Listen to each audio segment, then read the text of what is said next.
নদীতে প্রত্যাশিত মাছ না থাকায় বিপাকে নরসিংদীর জেলেরা। মাছ ধরা না পড়ায় গত ১০ বছরে জেলায় পেশাদার জেলের সংখ্যা কমেছে আশঙ্কাজনক হারে। এ বিষয়ে নরসিংদীর রায়পুরা থেকে জানিয়েছেন সহকর্মী রাকিবুল ইসলাম। প্রকৃতি সংরক্ষণ বিষয়ক আন্তর্জাতিক সংস্থার সবশেষ জরিপ অনুযায়ী বর্তমানে দেশে প্রায় ১১৮ প্রজাতির দেশীয় মাছ বিলুপ্ত অবস্থায় রয়েছে।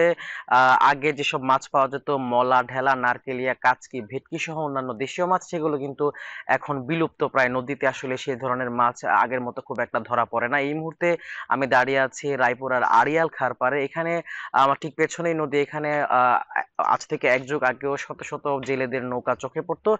সেই দৃশ্য কিন্তু এখন আসলে দেখা যায় না। গত ১০ বছরে নরসিংদী জেলায় জেলের সংখ্যা অর্থাৎ পেশাদার জেলের সংখ্যা কমেছে ৫/৪ এবং অর্থাৎ প্রায় ৪০ থেকে ৪৫ হাজার পেশাদার জেলে তাদের পেশা পরিবর্তন করতে বাধ্য হয়েছে। নদীতে মাছ আহরণের সুযোগ না হলে আসলে জেলেদের সংখ্যা আরো কমে যাওয়ার সম্ভাবনা রয়েছে। এখানে আড়িয়ালখা ছাড়াও নরসিংদীর অন্যান্য যেসব নদ নদী রয়েছে, ব্রহ্মপুত্র, করতোয়া, মেঘনা সহ সবগুলো নদ নদীর অবস্থাও কিন্তু ঠিক একই।